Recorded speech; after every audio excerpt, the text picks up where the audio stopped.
শুভ দুপুর বন্ধুরা। আমি কিন্তু সকালবেলা সব কাজকর্ম ছেড়ে চলে এসেছি। দেখো স্নান টান করে রান্না করে। আজ সকাল থেকে কিন্তু অঝোরে বৃষ্টি পড়ছে, যদিও একটু আমার দেরি হয়ে গেছে আজকে রান্নাবাড়ির দিকে আসতে, কিন্তু সকাল থেকেই দেখো আজকে অঝোরেই বৃষ্টি আর মেঘ একদম অন্ধকার করে আসছে, সারাদিনই চলবে। তারপর দেখো আজকের মেনুতে কিন্তু আমার ছিল ইলিশ মাছ।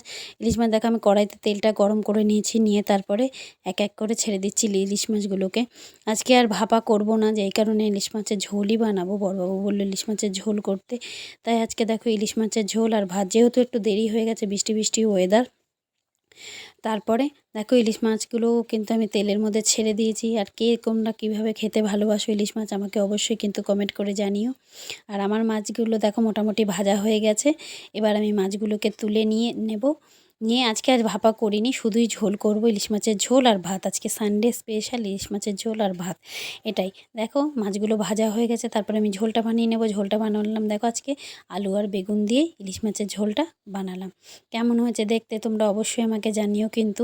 আর কার বাড়িতে কী মেনু হয়েছে আজকে বর্ষার মধ্যে, আর কোথায় কোথায় বৃষ্টি হচ্ছে অবশ্যই আমাকে জানাও। এখানে শেষ করছি, বাই বাই, টাটা।